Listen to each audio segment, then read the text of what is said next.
Easy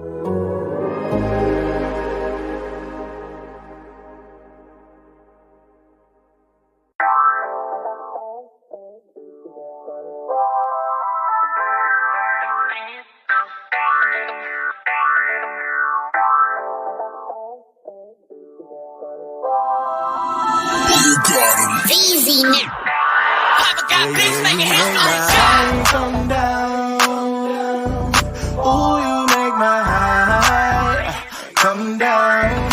Always tripping when you come around.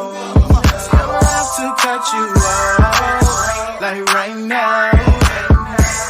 You see, I don't have to drive me. You can say that for your mama. Maybe you should smoke some. Me and try to marijuana. I was loving you good. The vibe was straight. Showed you a couple of things and they finished change. I treated you right. Everything was a gift from a time to your bag and the color on your lip. Yeah, you plenty of Welcome to the Seahawks Man-to-Man podcast powered by The Athletic. Shout out to the company. My name is Michael Sean Dugar. I'm here with my co-host Christopher Kidd. Make sure you follow us both up on the tweet machine. You guys already know where to follow me. We do this all the time. Chris, talk to him. What is up, everybody? It's your boy Christopher Kidd. Be sure to follow me on Twitter at CKIDD206 and that's CKid206. All right, this is part 2 of our NFC West Roundup. We're taking a trip into enemy territory each week as we look at the NFC West with the Rams, the 49ers, and the Cardinals. Shout out to homie Matt Barrows, kicked it off last week talking about the 49ers. And to kick off part 2, we have the very, very, very talented and one of our favorite guests on the Seahawks Man-to-Man podcast, Jourdan Rodrigue, who covers the Rams for The Athletic. Jourdan, what up? Hey guys, I was just saying off camera here a minute ago, it's so nice to see you guys together and on screen and to see your faces after this last year. So hope you guys are doing great and thanks for having me on. Oh, we're doing good. Thank you. Did I set asking. a record? Am I setting the record still? Yes, right? Yeah. Chris knows a little better than me. Because we started with the Panthers, and that was, we got to get Jourdan back on. And then after that, she came to the NFC West, and it was like, well, we're not stopping now. So I think you're definitely going to be our first guest to hit double-digit appeappearances for sure. If this is, we got to check that. This might be like 10 or 12. Yeah, we got to check that. But first time on video. Good. I know. I had to put a hat on. I was like, oh God, I forgot it was on video for a minute. I was like, oh, it's like June gloom out here in California. So I was like, all right, got to throw on a hat. Oh, it just so happened to have my The Athletic hat just sitting right there so conveniently, you know. And we have to start with a congrats to Jourdan, finalist for the inaugural Therese Paler Emerging Writer Award. Stop. You are a finalist for that award. We got 2 great journalists in the house. Okay? I can't just shout myself out. Let me shout Mike out. Mike is a finalist for the Therese Paler Emerging Football Writers Award, and I can't think of anybody more deserving than Mike.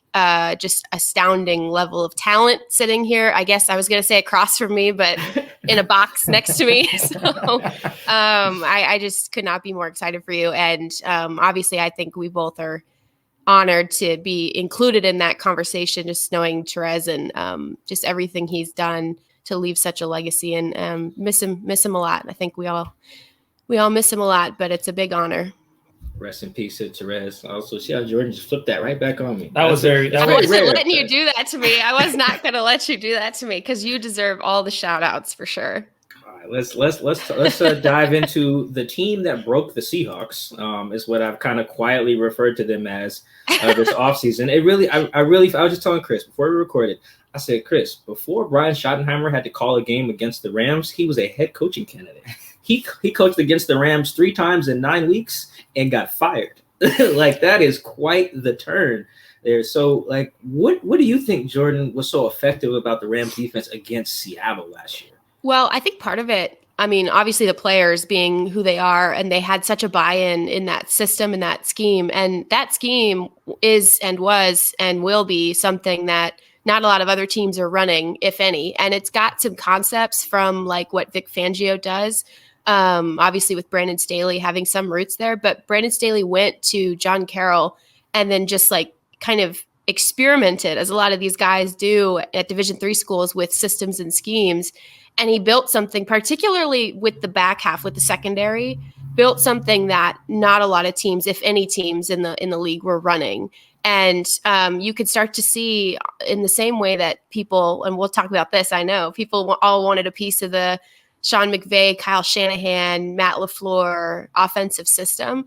people are starting to pull pieces from Brandon Staley's defense and try to incorporate them into their own defensive system because it was effective. Obviously, it's number one defense. It gave quarterbacks, fits. Tom Brady threw 2 interceptions against it, based on particularly and specifically, not really knowing what he was seeing with certain coverages. And it just was really, I think, an interesting look at something very, very modern. And I remember we were on with Pete Carroll. We always do those opposing coach conference calls. And Pete Carroll's always great on ours. And he basically came right out and said, like, Brandon Staley's doing something different. I've never seen this before. And for Pete Carroll, like defensive coaching legend, to say that, I think was a pretty big shout out there and kind of got everybody else around the league sort of thinking like, hey, maybe we should try this. But definitely the players. I mean, not every team has Aaron Donald and Jalen Ramsey and John Johnson and all that. So you guys know. Yeah, no, it's definitely, it's beyond the talent for sure, even though the talent does help. The thing that I don't want to oversimplify defense, but it does feel, I think Brandon Staley said this to Robert Mays for a feature he did during the season, was essentially they were like, we're going to stop the pass first. Sure. Whereas a lot of teams are essentially built to stop the run first. That's kind of traditional NFL setup. So it's like, okay, if that's the case, how come more teams don't have success running the ball against the Rams? Because it's not like teams are killing them on the ground either. Yeah, so that's a great question. I'm so glad you asked that because it's two things that I think were really interesting across the league. And you ask defensive coaches and assistants, and you ask them what the most important thing, the number one thing, the first thing that their defense has to do, and it's going to be stop the run. Yep. And part of that is actually not true that you necessarily have to make that your first thing, but it's so demoralizing for a team to have like little chunks taken out of it on the ground throughout the course of a game. And obviously it does a lot with the clock, and it changes a lot of things that are predicated on whether or not a team can run the ball well against you. But in some cases, and especially with some of the concepts that are now being run in the modern iteration of the NFL and NFL offenses, and how passing heavy the league is getting, and how 11 personnel heavy the league is getting, with like 70% of teams running it 65% of the time last season, stopping the pass becomes a higher priority, and doing so by demonstrating certain looks that maybe tempt a quarterback to throw on earlier downs where you might have considered those to be running downs. And that's kind of happened that first game with Russell Wilson. I think a couple of people, our Ted Wynn included, did a pretty great breakdown of one of those early games last year between the Rams and the Seahawks, where the Rams were presenting lighter boxes on earlier downs at a higher rate than any other team in the league, and did so against Seattle, almost daring Russell Wilson to throw it. But then they're shifting their secondary down from maybe even a single high to a 2 high look, and they're shifting after the snap, or after, at the snap, into their look instead of doing it pre-snap, and doing that effectively because they had athletes who could get into position, and John Johnson was communicating, and Jalen Ramsey is like allowed to kind of float wherever on the field. And so that to me was one of the major things, is sort of sacrificing the ego of, I can't be demoralized by a team running 2 and 3 yards at a time on me, 4 yards at a time on me, and instead twisting it into, that's not something that demoralizes me as a defense. Instead, that sets up me effectively stopping the pass, and they were the best team against explosive passing plays and against the pass in general. But then they also got good against the run. Right. And that was like stunning, and obviously we are never gonna, on this show, on 11 Personnel, my podcast, like, we are never minimizing the Aaron Donald factor. We're just not going to do it. Right. But they do, it's interesting what they had done. And basically what they do is they play gap and a half. So their guys up front particularly are accountable for not just their gap, but also the half gap next to them. And so they kind of create a mathematical equation up front in terms of, especially against the run, which guys are responsible for which spot on the field. And instead of aligning, in a single gap defense, they're doing gap and a half concepts, which when you also have the athletes that can do that, and Sebastian Joseph Day was one of the better athletes against the run last year, and you have guys who can stop, not just a gap, but up to 2, definitely a gap and a half minimum, it's going to be hard to run the ball against them unless you've got a really effective system or you're stretching them wide like Kyle Shanahan did. Mm-hmm. So going to be interesting to see moving forward.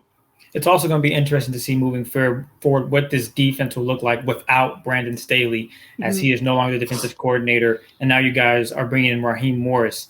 What impact will that make? Or do you think this defense, regardless of who's running things, they're going to go out and whatever's in play, they're going to get it done? Yeah, so they're going to try to keep most concepts intact, I think. And where Raheem is really passionate is obviously has done some really creative and interesting things where pressure is concerned and pass rush, and loves great outside linebackers, works really well with them. And also where some of this tackling was a concern for the Rams, particularly sort of at that first point of contact. So I think they're looking to nip and tuck little things, but they're not going to go for, in my opinion, they're not going to go for a total schematic overhaul, because why change what's working? Mm-hmm. And that to me is interesting because Raheem has run just about every defense and some, been an offensive coach as well. And in, the last 17 years or so has run just about every, what was, sort of the popular. He did a lot of Tampa 2. He went into a lot of some of the defensive concepts and has sort of a tree from that background, but now is going to be running something that very few coaches in the league do run, but one that is important moving forward in terms of being able to stop sort of that 11 personnel heavy passing attack. And so that's going to be interesting. And they retain some guys on staff who are going to be able to continue to sort of communicate the language and continue to develop that system. But I don't think Sean McVay expected to lose his defensive coordinator after 1 year. Right. Usually it's offensive guys for him. But yeah, that was something where, and then hiring Raheem Morris, who is just like this brilliantly energetic guy who just knows how to teach and just is so, the players really like him so far. I mean, not everybody's in the building, but so far everybody's really enjoyed working with him. And so, blending someone with that sort of vibe and that energy with, someone Sean McVay clearly trusts they've worked together on like 3 different staffs, I think. Maybe 2, probably. I think it was 3, and Raheem actually fired him from one of his earlier jobs. Yeah. And then, kind of blending in that vibe where they're going to compete with each other collegially, but also try to keep the continuity going, especially after some of this personnel loss that they faced on defense. I think the most interesting thing that Staley said in that piece with Robert Mays was like to the effect of, it takes a lot of runs to equal up to a 40-yard pass. Right. Or something like that. Yeah. Yeah. It does. Like, yeah. Yeah. I get the physicality part of like how demoralizing of getting like gash on the ground can be, but it's like, I don't know, man. 50-yard pass, demoralizing too. Man, it just happens faster. You want a slow burn or a quick back break? Which one do you want? Yeah, right. Either way, not great. Traditionally, defense isn't like super stable. At least elite defenses aren't. Not as much as passing offenses anyway. Do you see any, or do you anticipate any drop off from the Rams, maybe because of injuries or scheme or anything in 2021? Yeah, my big concern is who steps in and replaces John Johnson as sort of that, like he negotiated so much traffic for them. If you're going to run this system, John Johnson was probably the perfect player to have command it, and he had the green dot on his helmet, so he was the guy who was relaying calls and plays with Brandon Staley, the lone mic'd up player on the defense, and the amount of traffic he negotiated, and the amount of, because again they're changing into their actual coverage at the snap. They're not doing it pre-snap. They're making the quarterback play quarterback. They're not letting the helmet mic tell the quarterback what to do. They're making the quarterback play quarterback. So it's really, I think, having a player who can do that. There's a lot of young guys on this roster who I think have the potential to step into that role. And also they played him all over the field, and he was sort of like a master key to help unlock what Jalen Ramsey was doing, whether he was in the star or out wide. Or at times like floating with a matchup. Although didn't happen as much as I think we wanted to see it happen against Seattle. Happened too much from Seattle's perspective. Come on, man. Yeah, we're gonna have some interesting times. I remember Mike last year. We would always text back and forth because something would happen, and Jalen would say something on in his press conference and like sort of play down the matchup. But then it was like, I don't know. It was always really, really fun. But Terrell Burgess is someone to watch coming into that spot for sure. And then out wide, Darius Williams had a hell of a season opposite Jalen last year. I don't expect any decline from Jalen Ramsey, to be quite honest. But Darius Williams is stepping into that sort of, technically in a contract year. He's been tendered with a first round tender. So next step would obviously be to try to extend him, which the Rams want to do. But he also could go out and seek top corner money, and they probably can't pay that because they're paying Jalen so much. And so it's really going to be interesting. Depth there is a little bit of a concern for me. They've only got 4 sort of rotational caliber corners on their roster, and one of them is a rookie. So it's going to be pretty interesting to see how that goes moving forward.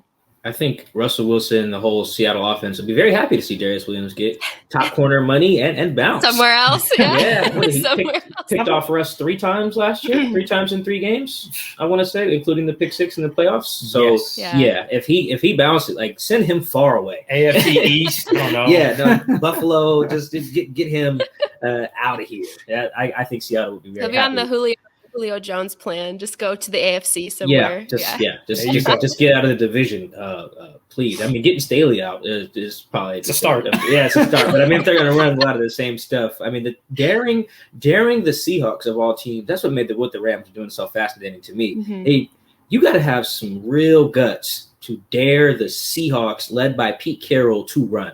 Just keep running. You know what I mean? Like, yeah, that is you have to be really committed to that idea, because Pete Carroll could just, in theory, say, don't mind if I do, and pound it. But I think that is where him and Brian Schottenheimer had the beef, because he's looking at these, this cover 6, this cover 4 stuff, and he's like, hey, man, why aren't we going to Chris Carson again? And Brian's like, well, me and Russ got other plans. We got 14 out there. We got 16. Why don't we throw it? And it's like, okay, you're fired. Yes. That's why I say they broke that really it, not just because they played them well, like that philosophy. They couldn't agree on how to attack the best defense in the league, and it cost some guys their jobs. Like, that's some fascinating stuff. But I want to get into some of the Rams front office stuff from this year, beyond the coaching stuff. Is the Matt Stafford trade obviously was the biggest probably deal of the offseason, I would say. But what it represents philosophically, punting on those first round picks again. And I can't remember the last time the Rams actually used one. What have you made of that strategy of dumping those late first round picks for proven players? Yeah, you know what? Actually, I think their last first round pick, I might be wrong on this, was actually Jared. So, oh God, that would make me stop drafting in the first round too. I think it was. I don't remember. I think you're right, Jordan. You might have to fact check me on that. So the irony of like going all in on this team building model, using in part, your former first round pick quarterback, number 1 overall pick quarterback, and then sort of shipping him off to Detroit before his new contract extension even starts. It's a bold move. In terms of the team building, I think more teams are going to gravitate toward the type of things that you see the Rams doing, not just in their front office decision making, but also some of their offseason stuff, the way that they draft and scout, and the way that they sort of collaborate their analytics department with their scouting department. It's like very, very collaborative atmosphere. And part of that's because it has to be, because they don't value mid to late first round picks. The drop off in value for them stops probably around 15, which I think if you look at point charts and things like that, that's fair. Yeah, that sounds right.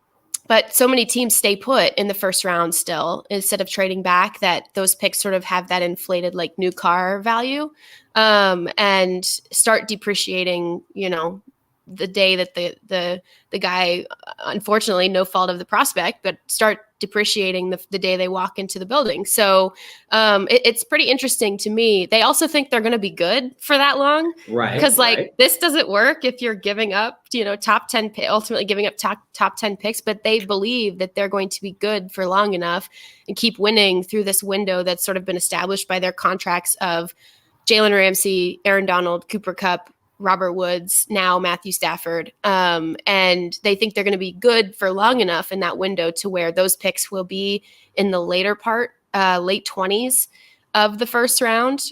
So they feel that they're not really giving up something super valuable because they're getting back a proven player in return, who would be and was, a top 5, top 10 pick. And they did that with Jalen Ramsey, obviously, and then with Matthew Stafford. And that sort of team building model, it skips a lot of steps in terms of bringing the rookie in, onboarding your first round pick, developing your first round pick. There's the contract stuff. The Rams are always tied up against the salary cap. So the money aspect of it helps alleviate some of the issues that they end up having too. But it's such a thin wire to walk because, again, you have to keep winning, but you also have to really hit on, maybe 1 or 2 big free agent a year. And then you have to let a lot of good players walk because you need comp picks, because you have to build and pad around the sort of star and core players on your roster for whom you have traded those picks. So hitting on picks in the second, third, fourth round, and the third and fourth rounds have really been the Rams' sweet spot the last 2 years or so. But then also blending that with the understanding of what your ecosystem is like from a team building and development perspective, developing those guys within a 2-year window to be key contributors and role players because they're cheaper during that time, first of all. And second of all, because you have to have these guys step up and play complementary roles to how your superstars are playing. The flip side of that, too, is when you have superstars, such as an Aaron Donald, you are now no longer forced to target a quote-unquote complete player in the draft. Instead, what you're looking for is someone who complements and supplements different things that Aaron Donald will face throughout the course of a game.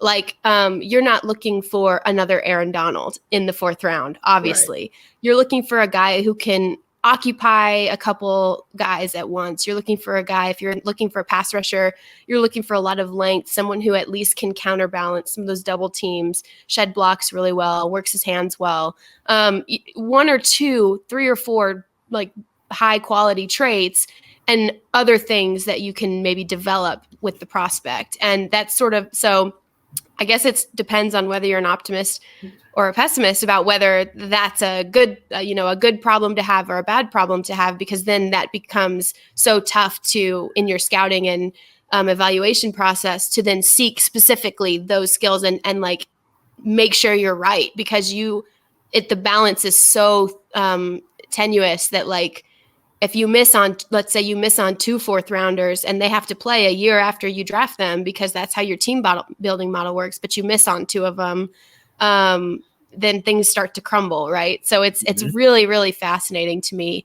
And they're basically trying to keep their window open for as long as they can, and doing so by continuing to, like, force their elbows into it, essentially, and being like, okay, we're one player away. We're going to go get our quarterback. And then we're going to keep this team building model going and load up on comp picks and pad the roster with players who we get in the third and fourth round. But we've got these, like, sort of suns in our solar system in some of these core contracts, and we have to win within their window. And it's just really, it's a fascinating thing, I think. The more I've covered the league, I don't want to call them market inefficiencies, but I do, like we were talking about with some other stuff, like with drafting before, like there's the process of team building can be more efficient than teams are just used to. And I think how they look at the draft is one of them as well. Like, just because every team because there's 32 first round picks doesn't mean there's 32 first round talents. And some teams have known that for years. Like Seahawks are like the Rams. I think they only give out like 15 to 18 first round grades a year. Yeah. Isn't that crazy? I was just going to ask you about that, because I saw, I think you wrote that. I saw that somewhere. I think you had it out, but, like, there's not even, why do teams value those first round picks in the 20s and, like, the late teens so much when pretty much no team in the league will have a board that has that many players in the with first round grades on them. It's so interesting to me. Like that seems like an obvious, well, duh, like we don't have to look at it that way. But then the second part is where I think the Rams are really interesting, and compared to the Seahawks as well, is you do have to, if you're going to punt on the first round, you got to hit second, third, fourth. Mm-hmm. You have to. And I think the reason why the Rams, I think, are set up a little better long term than I would say a team like the Seahawks, or at least I want to say they're set up better. But the reason the Rams kind of stunk for a little bit and then picked it up so quick is because they hit on like the 2017 draft in particular. Right? Yeah. Neither team, Seattle nor Los Angeles, had a first round pick. But you look at the Rams taking Gerald Everett, Cooper Kupp, John Johnson, and Josh Reynolds, all boom, boom, boom, boom, versus Luke McDowell, who cracks his face. Ethan Posick doesn't start till his fourth year. Like when you get into those day 2 and early day 3, is if you can hit there, it doesn't matter if you take a guy at 27. Mm-hmm. You know, I think that's where like the Rams, there are probably teams around the league or fans who question how the Rams kicking it right now, front office wise. But like you said, there's some really reasons to be optimistic. And Seattle's like trying that too, but it's not really working as well. Thankfully, they just have Russell Wilson to make up for it. Huge there, Russell Wilson. I do want to flip to the offensive side of things because the Seahawks side is still a guy. They end up taking Shane Waldron, the passing game coordinator. I still am not 100% clear on what that is. I think I have, and I think I have the gist of it, but me assuming it doesn't always work out. Does losing Shane Waldron change anything within the Rams offense, or is it the fact that you guys might have grabbed someone like Matt Stafford? What happens there now that Shane's gone? Yeah, I think the biggest thing was them going out and getting Matthew Stafford. Like Shane, everyone has that value within Sean McVay's staff, but the dude's like kind of nuts. Like he's out there. I mean, he's got his hand in every facet of the offense. And so I do think that I would say it's impactful that the Seahawks brought him in, less so. And I'm not trying to minimize his impact because again, Sean McVay hates losing these coaches and he loses them every year. And it's always such a hard thing to then go out and find a new guy in the system. It's kind of like, again, like hitting on these draft picks. Like you have to be really good at identifying coaching talent. And at a certain point, that law of averages, like you're gonna miss on somebody, right? And I know they really liked having Shane around, and conceptually so important to what the Rams were doing in the passing game. And tough, I think, there was a lot of things that went into place, particularly with, defenses figuring McVay's offense out in some ways. And then also Jared Goff and Sean McVay sort of diverging in paths. And then also the turnovers and things like that were really troublesome for getting that offense elevated and off the ground. And sort of it dropping in the rankings. And so I don't think those things are reflective on Shane Waldron's contributions. I think that there was a lot of other crap that was happening. So I think it is really impactful for Seattle to have him, particularly if he has a voice. And I think that's going to be something that's important. And I know we have talked about this before on this podcast about who's able to troubleshoot things in the building in Seattle, and who's able to introduce ideas that run counter to certain themes and philosophies that currently exist in place. And I think that's, to me, going to be interesting because conceptually there are some things that I'm sure Shane Waldron is really eager to try. So that's what makes me interested in Seattle is will those things happen? Will some of those concepts really, really form into place? And then on the other side of it, Sean McVay is onboarding a new people on his staff and rearranging titles and trying like hell to retain certain guys and blocking Kevin O'Connell from getting an interview, which is like, it's about time he's blocking somebody from getting an interview. I mean, my God. Like he lost Matt LaFleur because he wouldn't block him from getting an interview. But yeah, so it's going to be interesting, I think. And it's hard to know exactly what that will look like until, they're actually in training camp. But it's a system. Sean McVay's offense is a system. So when one piece sort of unplugs from it, another piece needs to be ready to immediately fill its place. So the wheel keeps rolling downhill in Los Angeles, I think. Okay. Hey, Mike, who holds Pete accountable when he wants to make decisions? His kids. So I couldn't wait to bring that one up again there, Mike. Unfortunately, his name is not Shane Carroll. It's Shane Waldron. So well, he's got Tater back too. Carl Smith is really, but yeah. We'll see how this all works out. I do want to get to Matt Stafford, though, because I watched some film recently on Jared Goff and some of the throws that he attempted to make, or just bad throws in general. And then I watched Stafford and some of the things that he was able to do. What is Matt Stafford going to bring to this offense philosophy, or what is Matt Stafford going to bring to this offense, period? And then moving forward with Matthew Stafford, can this guy get you over the hump? Like if you were to replace him in that Super Bowl against the Patriots a few years back, do things change or is it the same? What are your thoughts there?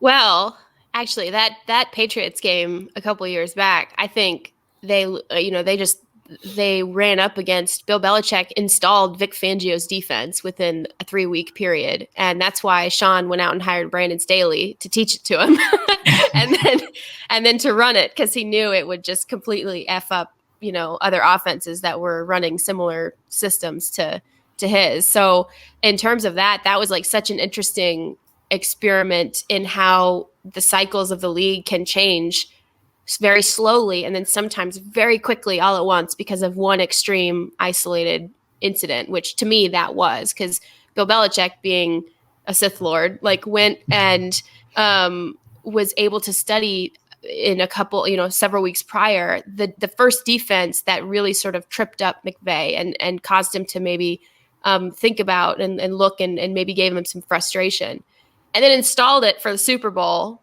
playing guys who like never played for the rest of the season because they just needed different personnel. And then it gave him fits, obviously. And so then, he goes out, Sean McVay goes out and hires Brandon Staley, who now obviously is a head coach and is going to start his own coaching tree. And more teams now are going to be running that defensive system. And now you're going to see these two competing. It's very Shakespearean. It's like these two competing houses, essentially, philosophies, like one's offense, one's defense, and they just clash, but they also need each other to succeed and survive. And like my novel coming soon over at The Athletic. Someone designed the movie poster, but I'm way off topic. Anyway, so the addition of Matthew Stafford. So the thing that we're going to be hearing a lot of is the activation of eligibles. You got a sense that not all 5 eligibles were being activated at sort of an efficient rate, especially last season. And part of that, I do think, was the emphasis on taking better care of the football, and then some of the pressures and maybe anxieties that come out of that. Like, I want to go with the safe option every time because I've been turning the ball over and defenses are pressuring me differently and those types of things. So they really want Matthew Stafford to continue to do what he's done his entire career, which is be really good at reading through his progressions quickly, diagnosing, changing and manipulating coverages, manipulating the pocket, activating all 5 eligible receivers on the field in a variety of ways that I hope we see. Like, I just sounded like Marge Simpson. Sorry. I've got some hay fever over here. The allergies are like pretty bad, but they want to see a lot of ball distribution. And I think they're going to get that from Matthew Stafford. And they've certainly got the receivers, and now more so than last year as well, more complementary layers on the field. Might be getting the running backs more activated in the passing game as well. So I think that changes things a lot because that continues to move the offense forward. When you are able to be more free with your personnel groupings and more complex with how you even align players on a field and what concepts you run, because the quarterback is constantly looking at all five guys who can catch the ball for you, then you can do a lot of, it's just math. Like you can do a lot more different things along the line of scrimmage and behind the line of scrimmage to counter what defenses are running against you. So that's something I think that we're going to see a lot more of. Now, in terms of like, they're betting that he gets them over the hump and gets them back to the Super Bowl. They've pushed all their chips in, and they believe clearly that they were basically one player away from being contenders again. Because you look at, their moves and they didn't do anything in free agency. They had to let a lot of guys walk. The cap was obviously an issue. They retained Leonard Floyd, which was huge for them. And it sounds like he's very, very excited for Russell Wilson and Trey Lance and Kyler Murray because he loves pushing guys out to the perimeter. So, but you know, we'll see because I don't know if it's going to work because you got to also take care of the football. Yep. And, you know, you kind of saw when Aaron Rodgers, 2 years ago, my math might be wrong, running a new system for the first time, running LaFleur's system for the first time. And there were some ups and downs that first year. Yeah. But then, you know, last season, MVP season, I'm not saying they're the same player, but just in terms of that system itself and what you can do within it, it's going to be an interesting process, but they don't have 2 years. They've got 1 year because they want to win the Super Bowl in Los Angeles. And so that's going to be a really interesting dynamic to watch, I think, moving into the year. Oh, this got exciting. Sorry, I got so tangential. I just went way off. You're good. I shared my screenplay with you guys. I'm so Los Angeles now. What I was thinking when you're talking about like all 5 guys being like available to the quarterback, that would seem like a really cool way of saying Jared Goff was only reading his first guy. Yeah. He's only hitting I'm not progression gonna say, 1. I'm That's not cool. going I'll to say that. It's fine. Yeah. Yeah, I'll say it. Pro Football Focus had like a stat or something a couple of years ago, maybe even last year, was like Jared Goff, I think it was 2019, was like his passer rating on the first read was like the highest in the league or something like that. Because that second read. It was so easy for him to get there. It was just, yeah. Anyway, and then his anything after first read, he was like the worst quarterback in the league or something like that. So yeah, it speaks to what you're saying in a nicer way. We can be mean to Jared. Well, then the pressure, then you have to like factor in the pressure. And if you're moving past your first, that's the thing that's different, is that I think that Matthew Stafford can manipulate his pocket really well. So he can change the timing of that pressure. So whereas maybe it would get to Jared quicker in some ways because the pocket manipulation wasn't always there. And so then you maybe are rushed into your second read, and then that's all the time you have. Instead, you know, I think Matthew Stafford can buy himself more time to let the plays develop and unfold a little bit and like actually work through his progression. Because it's like basically the same offensive line other than the huge gamble they're taking at center, playing a guy who has never played center for them, or I think in the NFL. So, you know, we'll see how that goes. But in terms of that type of thing, I think it's going to be really interesting to see what the difference really looks like once it's live. So we're not going to ask you whether Matt Stafford is good. I know we usually ask, like that's our question we ask everybody on the show, like is insert quarterback good? Did we ask Matt that about Trey Lance? No. Well, I guess he wouldn't know. We're waiting until the first game, and then we'll we're definitely going to hammer that in there. So yeah, we'll get that. But I do. So Stafford's interesting to me. I obviously watch from afar. I'm not a huge Lions guy, but I do feel like there is a sentiment that the failures that the Lions had while he was there are almost like separate from him.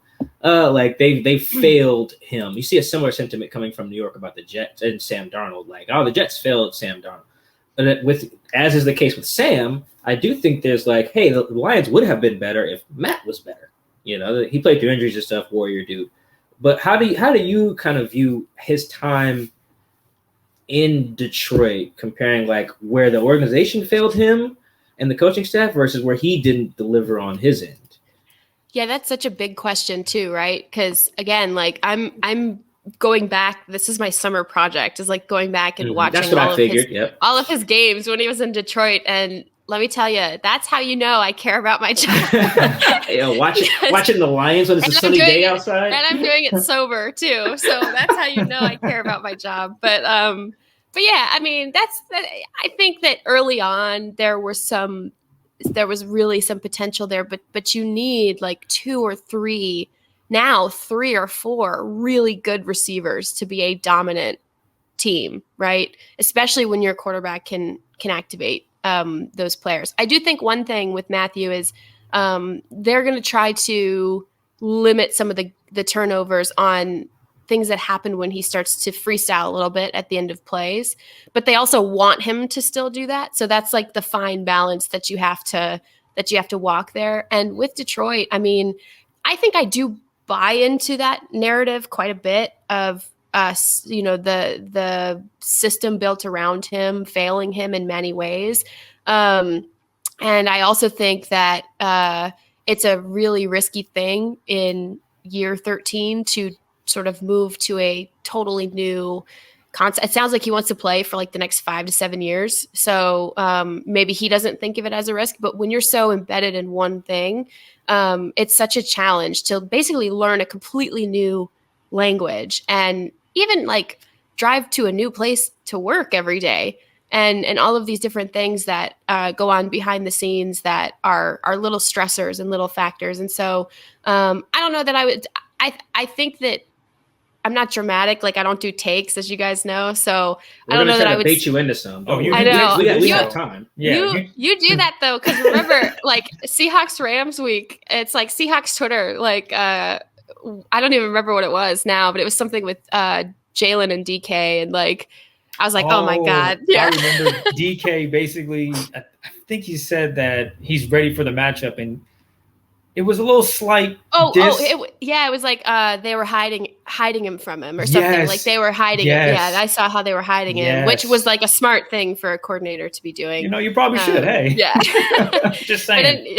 But anyway, I do think that Detroit, like the pieces that could have been put around Matthew Stafford that weren't, failed him in a lot of ways. And coaching, I know he had a lot of coordinators he did like working with, but the trying to run Patriots Part 2 up there, like complete failure and totally wasting your quarterback's time, to be honest with you. So I do think there are some like bright spots that he can look at. Obviously Megatron being one of them. He's played with a really great center up there as well. But there are so many instances that you can look at where you're like, man, if only he had this, or if only he had that, or if only he had a little help, or, he wasn't just getting clobbered on some of these plays or things like that, really point to some dysfunction that I think he's hoping to obviously avoid now. But I do think to answer the big overarching question, I do think he is a very good quarterback.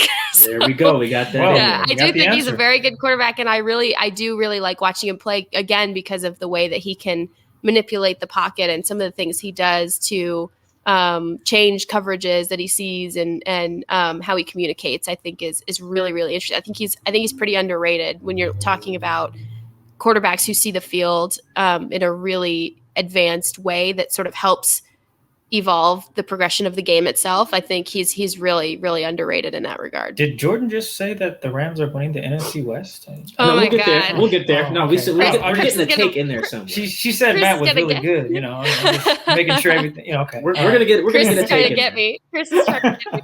No, it's coming. It's coming. Jourdan right now, if you guys listening right now, Jourdan's doing a really dope series on how the Rams pulling back the curtain on the Rams and how they scout players and evaluate players. It's some really fascinating stuff because I think, again, the Rams have kind of cracked the code on some of this stuff with building a team. Obvious stuff, I would say. But I'll let Jourdan explain it a little more. Just how would you kind of summarize for everyone who needs to read your stuff and check out the series? How would you summarize the Rams' approach to scouting and how that differs from what the rest of the league is doing right now? Yeah. Again, big question. I'm also waiting for when you start running a team, Mike, because that will be, I think, then we'll start talking about you like flipping the league on its head and like making obvious decisions, right? That's like part of what makes the Patriots so good is they just make the obvious right decision usually. Like they don't try to, get too cute with it. But the Rams are really interesting because, they've taken things that are considered to be inefficiencies within their building that maybe are the norm in a lot of other places. And I can use the example of like attending the Senior Bowl in person. Now, the Senior Bowl is super valuable from a scouting perspective, like very, very valuable. But the Rams looked at it and they thought, well, we're taking essentially 2 weeks of work because we travel out there. And you're expected to sort of like schmooze and all that stuff when you're out there. And then you're watching, when you're there live, you can only watch maybe, 5-10 prospects a day because you're assigned a specific quadrant or a position to watch. And then guys are coming up to you because everyone's trying to get a job. So they're like handing you resumes and all this stuff. You're making small talk. And then after that, you then go down the week after the Senior Bowl. Then you break down all of the tape. Well, the Rams look at it and they thought, what if we didn't go, first of all? And then what if we just get cut-ups of all of the drills with all of the prospects and we assign them accordingly, like how we would for people to be there, but we do all of this in 1 week. So essentially what would have been 3 weeks of time on task turned into one, which then got them more time to dig in deeper on some prospects. And you saw there was I think 9 non-FBS players drafted this year, and the Rams picked up 2 of them. So they were able to devote more time to doing some of these deeper evaluations and kind of looking in different spaces where teams, especially in COVID, sort of left out. And so I think that that's one way. It's a very, very massive overhaul that they've done really since they moved from St. Louis. They started putting some of these things in place because when they were moving from St. Louis, they also had to work virtually. And so that was the big catalytic factor for them in terms of changing the way that they use technology and changing the types of things that they delegate and outsource to in different ways, building their data and analytics department, marrying a lot of deep study computer programming that specifically is mechanized with prospect evaluation, and marrying it to the scouting department in a way that's not forced, in a way that's very complementary to each other, which I think there are always going to be things to troubleshoot and issues to get through, but doing it in a very natural and organic way that either side of things, it's not like the analytics department's on one side of the building and the scouting department's on the other side.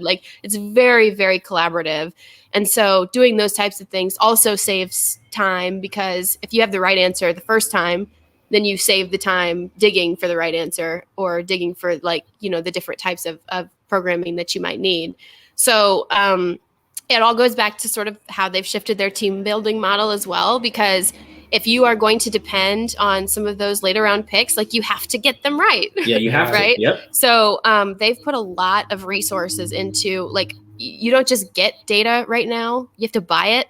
So they've put a lot of time and resources into the allocation of resources into that side of things in order to then blend it with their scouting department, who have also, and Brad Holmes, who now is the GM in Detroit, and I think he's going to do a great job up there. He was someone who really championed that, scouting and old school football evaluation, but modernizing it in a way where you could really blend it with not just tracking sociological and philosophical changes within the league itself, but also within the process of scouting and in the process of acquiring and building reports, acquiring information on and building reports about these prospects. So one of the big inefficiencies they saw this year, especially because of the pandemic, was time on task. And so the Senior Bowl, I think, is probably the most dramatic example of how they took 3 weeks of work and chopped it and turned it into one by making one decision that seemed kind of obvious to all of us at home, because we were like, well, we're not going. There's a pandemic happening. I mean, it's not too hard to convince me not to fly to Mobile, Alabama. I just stayed. Bummer. Hate missing that one. Yeah. I'll just sit in my cave and watch Detroit Lions tape. That's better. Hold on, I want to shout out the piece that you have on this from April 12th this year. Inside the Rams' major changes to their draft process and why they will go back to normal. I really encourage everyone to check that out, because it's not they're doing revolutionary stuff, quote unquote, but it really is some obvious. The one thing that stood out here is what I was talking about with Jason Jennings at the last combine. They didn't have a combine, but you guys know what I mean. The last combine I went to in person. We were like, why don't, if the guys are all having these next gen stuff and they have the trackers on them, why does the 40 matter? Because they're running it, without their pads, and it seems like more of it seems more instructive to just use the tracking data when they were actually chasing people down or running away with pads on. And haven't the Rams kind of devalued the 40 in that way as well? Like, it's another example of something very obvious to change. It super doesn't matter. Yeah. Yeah. Why do I care about a guy who runs in his underwear when I have tracking data with his pads on? Right. And that's the thing too. And it's also the way that they reassign value to it, right? So the 40, it's a generalization, and I think a hilarious and awesome one, to be they don't care about the 40, and you'll get a laugh out of them, because they know that what they've done is they've reassigned its valuation within their programming. So every detail matters within the scouting process. Obviously, everything is relevant in some way, but it's how you rank and assign what's valuable in your system versus what's not as valuable. And again, that's when we talk about like eliminating these inefficiencies is like, if you're over, and it goes back to what we opened with these draft picks. If you're overvaluing something, you become inefficient. So what they've done is they've reassigned value and how specifically the 40 time is applied to certain mechanisms in other ways, certain measurables in other ways. So like this piece I just did on Robert Rochelle, they've got they basically built a computer program that it's consistently analyzing a pool of the 5,000 defensive backs that they've studied since 2015. And so they are basically programming in queries into the computer program to ask what measurables are comparable for X player versus Y player. Right. And you can combine measurables into what you want your perfect defensive back to be, which obviously they have on their roster right now. Yeah, so, I was going to say my perfect one is Jalen Ramsey. Yeah, so it's like, that helps. But they can basically ask the computer to assign a pool or a bucket of conditions to certain data points that they have on these prospects, and then it pulls up those and puts them side by side. So when they're looking at a specific pool of conditions, and it was like 5 or 6 conditions that all had to be true at one time to build sort of their perfect defensive back on physical traits and projection modeling alone, and it comes up with 4 players. One of them is Jalen Ramsey. One of them is Derwin James. One of them is Obi Melifonwu. And one of them is Robert Rochelle, who they took in the 4th round. So it's like, oh, that seems like an efficient way of doing things. But it's really interesting how those within that process, the 40 time itself is reassigned. It's an aggregate of 6 different either mechanized or hand timed 40s, and it's applied alongside 7 other conditions that all have to be true at once. It's not just, oh, we ran a 4-4 or 4-3, let's take him. You know what I mean? Like it's become, they've tried to reassign and revalue a lot of those types of measurables, and the 40 is just so, like when I was, the piece you were talking about, I was talking to one of their personnel guys, and he had a NFL Pro Day playing, and he referred to it as background noise. And I was like, well, that's I'm gonna have to put that in the story, like, because they just weren't there. They didn't go to anything. So it's just really interesting. Let's take a trip back to late April in the NFL draft, because I think for the most part the Seahawks probably shocked you with what they did, and the Rams definitely shocked Mike and I with what they did with their first round, with their first pick in the draft, and that was Tutu Atwell. When I say the name Tutu Atwell, is there any player that you've seen play before that comes to mind instantly that you can compare to? Yeah, again, like 14-year career, so totally not the same. But DeSean Jackson, he kind of reminds me of in terms of some of the speed and some of the change of direction, and like someone who can really stretch you horizontally and vertically. Now, I don't know if they're going to have the same career. I do know the Rams are going to run a lot of bunch formations to try to protect him, because he's like 5 foot something. and so you want to make sure that he's protected. But, it is really interesting that Sean McVay had so much success with DeSean Jackson when they were in Washington together, and then kind of went out and found someone who compared favorably to a lot of the traits that DeSean Jackson also has, while also having DeSean Jackson on the roster. Yep. So it's like, that's a Sean McVay pick for sure. Yeah. So because he was on NFL Network, and McVay told Peter Schrager, I believe that's his last name, that Atwell is like DeSean Jackson Jr. And then you follow with that. I see a little bit of Tavon Austin. Yeah, I see that. Not the quick twitchy, because Tavon was able to just cut on a dime. I don't see that from Atwell. He's kind of, I see it and I'm gone. He sees the hole and he takes it. So what do you guys think you're getting in DeSean Jackson then? What does he have left? Last year he was banged up, didn't really get an opportunity to play as much. What is he going to bring to this team? Yeah, I mean, they hope he stays healthy, but obviously, like, eight games in the last 2 years, and a couple of injuries. And so when I dug into his contract, it's actually really interesting because his contract is super incentive heavy with like very specific incentives that you don't see a lot of times. Like it was like, and I'm paraphrasing because I don't have the exact sheet in front of me, but it was like something like a $2 million bonus if he's active for on the active like 46-man game day roster for 14 of 16 games, or like it was very specific. Oh, wow. And to me, it said a lot about his injury history and like, you can make this much, but you have to be healthy for us. And one of them was a snap incentive, like playing 40% or 40 or 50% of offensive snaps, got him another escalator. So nice. To me, that was very based. That was them saying like, hey, you haven't been healthy, so this is how we're going to do your contract. And obviously he's thrilled to be back home in Los Angeles. But what they hope is if he does stay healthy, what they hope is he can add dimension, not just vertically, because I think we all know what he can do still. He still is like fast as shit. Yeah, still got the burners. He probably took offense to that PFF claim that like Tyreek was the best deep threat. Oh yeah, ever. DeSean Jackson has that title without a question. He's gonna stay healthy. Well, I got Randy, but I think the point is that DeSean was like, "Hey, wait a minute, I'm still in the league." Excuse me. Yeah. So obviously, you want to stretch the field more vertically than you were able to, and Matthew Stafford loves to throw the deep ball, so definitely want to add those elements to the offense. They had them schemed into the plan last year, but for one reason or another. Jared Goff signed it's okay. We'll say it. It's fine. Did not happen. And then also though they really, really like not just DeSean but also Tutu, I would imagine, to be able to stretch the field horizontally. Sean McVay runs more pre and at snap motions than pretty much any other offensive coordinator in the league.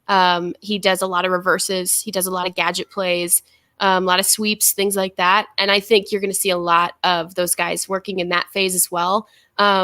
Part of that is obviously they'd like to get Cam Akers going as a lead back in the run game. And so that stretching guys wider obviously allows you more room to run the ball up the middle of the field. But also Robert Woods and Cooper Kupp are specialists when it comes to working the middle parts of the field. And it was really hard for them to find any sort of negotiating room, I guess, through that, because teams were playing them so close to the line of scrimmage. And not only does that increase wear and tear on both of them because you're having to be a lot more physical getting through that traffic, but it also decreases the potential catch window for the receiver, makes life harder for the quarterback. So they're hoping by being able to use DeSean Jackson and Tutu to stretch defenses a little bit wider and have maybe that extra guy who would have been guarding, just kind of help over the top to prevent Robert Woods and Cooper Kupp doing what they do, have him maybe have to float. Because if you don't send a guy with DeSean Jackson, you probably will regret it.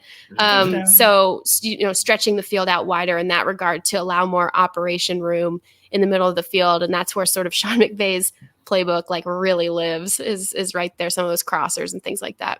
Oh, I'm sorry. We don't really shout out the 11 Personnel podcast that much here in Jordan. That's our bad. Please go check out Jordan's podcast, 11 Personnel, named after the Rams' most popular offensive personnel grouping. Though, I mean, when you have Gerald Everett and Tyler Higbee, I can't blame a team for playing a little bit more 12, which the numbers suggest that the Rams shifted to specifically after that Super Bowl run. So what the Seahawks stole, Jared. Stole Gerald. They still No. Whoa. Yeah. Chris is like, hang on a minute. I might edit that. So very clear here that they took Gerald Everett and brought him up here to Seattle. What are the Seahawks getting in Gerald Everett? Oh, I'm so excited to see what he can do. I think Gerald Everett has like so much potential to be a really, really great tight end in this league. He does everything. First of all, like dude can block. They have him running fades for some reason on 4th and 1 for some reason. Against the Jets. Is that what that was? Yeah. Okay, I remember that. So they have him doing that. He can do that, but I think that the most fun that I had watching him play last year was when McVay would sort of align him, like they almost would run the eye and he'd be the fullback and it would be such an interesting, but then he'd be an eligible pass catcher.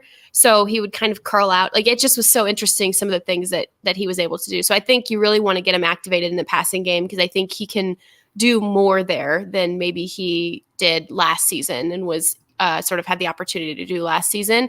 Where I would say there were, hands consistency has got to be something that he continues to focus on. And I think that's like every player in the league, honestly.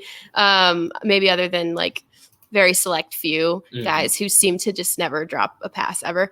But I'm excited to see what kinds of things Seattle does with him, because it's like tight end heaven up there, right? Like, as I recall. Well, he'll definitely be asked to block like that. Yeah, no question about it. For sure. So if he can do that, I mean, they asked Jimmy Graham to get up here and block. Jesus, man, don't bring that up. That was bad. Yeah. You're right.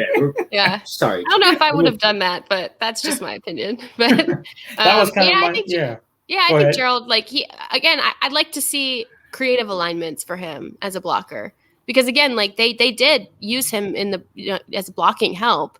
But it was in a creative way where he could also be activated into the play. And again, this is like the theme of the podcast, is finding inefficiencies and turning them into efficiencies. And I think that when you have a guy who can do those things like Gerald can, you try to maximize the efficient ways that they can be involved in the play for you. And so that's something that I would not be surprised to see Shane Waldron. That's where I think his influence will come in, is specifically in some of the usage of what they're going to do with their tight ends. And obviously, you're like, oh, duh, he's offensive coordinator, of course. But like especially with the personnel groupings and the different rotations and things like that, I think you're going to be interesting. It's time to heat things up. It's time to put the feet. It's time to put the feet to the coals. Let me get my coffee going here. We had Matt Barrows on, and I had him rank the NFC West, ranking 4 all the way down to 1. I think we really just care what Jordan, who Jordan has at 1. I think we know where this is going to end. But Matt, he had it number 4, if I'm not mistaken. Yeah, it was the Cardinals. Then he had the Rams. Then he had the Seahawks, and then he went with his Niners. So Jordan. Interesting. It was very bold. He made very good points as to why. So, Jordan, the floor is yours. Rank them. What you got? I think that the Cardinals are at the bottom. Fair. And it's a big year, I think, for Kyler and Cliff partnership. I do think that I hate doing this. You guys know that I hate doing this. I'd have a hard time ranking these 3 as well. Thankfully, we run the show, so we don't have to. We can you guys make me do it. I even tried to get pity from you guys, because I'm watching the Detroit Lions. Kudos. Doing it sober was really the part that was like, I'd have. You're like, I don't pity you anymore. That's brutal. But we got Cardinals at 4. What we got? Okay, all right. I'm going to go I might actually go Seattle at 3. But it's so difficult, though. It's so difficult because these guys all cannibalize each other as it goes down. And it's so, and like the Cardinals like got a piece of the action last year in some ways, and I'm not saying even the Cardinals, like, they're bad. I think every team in the NFC West is very good. So it becomes so difficult. If the 49ers stay healthy, then I think they're 2. And I do think the Rams are. I really think they're. I know they're a playoff team. It's almost like I can't not pick them because of the way that they've pushed everything in on making a run. Especially with the Super Bowl in Los Angeles. So it's almost like, it could implode epically, right? We could have a situation on our hands where it's like, it could be a disaster, depending on, injuries, things like that. But the NFC West is so competitive that it's almost like one small thing can happen to any one of these 3 teams that I think are at the top. And it could completely just collapse the entire structure for the season. I have the Niners. If they can't stay healthy, then I would flip them with Seattle for sure. Yeah, you're welcome. You're so welcome. But I also, that I really love Trey Lance as a prospect. I wonder like how soon he'll be playing and starting. There's like mixed feelings about, kind of behind the scenes from other teams about like their belief that they won't put him as, right away. Like there's some teams that believe that he's going to be starting for them day one, and others that believe they might give him a little bit of extra time because they're, it's pretty secure front office and coaching staff up there. So they might feel like they have more time to give him time to develop. So that's going to be interesting, and a lot predicates on that. But yeah, I hate doing this. I'm sweating. It's all right. I think sweating. Well, here's the case for the Rams, because I'll help out here, because I think you can make a case for 3 of the 4 I just think they're teams. such a complete roster. Like they're a really complete roster. Well, yeah, there's that. I think honestly, all 3 rosters of the top 3 teams, they're like pretty comparable for the most. I mean, depth varies from team to team. There's a lot of young guys I haven't seen on the other teams that I can't opine on too much. But like the case for the Rams is pretty. I mean, they went the furthest last year, and their biggest issue, actually independent of how far they went last year, their biggest issue was quarterback. Right, every team had their biggest issue. I think Seattle's was like O-line ish. The Niners was health, and then the Rams were like, oh, we need to upgrade our quarterback situation, and they did that. And when you upgrade the most important position, and with a quarterback whisperer like Sean McVay, like, hey, Jared, throw it here. Oh, it's a touchdown.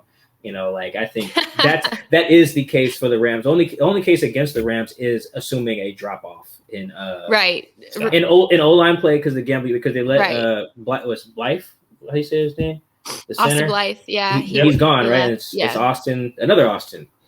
That's Austin Corbett. Yeah, who has not played a snap at center ever, right? Yeah. Well, I don't know. You know how teams are. Teams will be like, well, he's done this a lot. You guys just haven't seen it. We're like, okay. So the case against the Rams is okay, maybe you assume the O-line takes a little dip, and then you assume defense naturally doesn't have as much injury luck, or the loss of John Johnson is bigger than you think. But you can give the Rams the benefit of the doubt fairly easily if you're assuming health. Health could knock any team out, to be honest. But if you assume health for all 4, it's very easy to assume that the Rams, who have the best defense of all 3 teams, and then upgraded the quarterback, can have the run. So you don't got to sweat. That's a good take.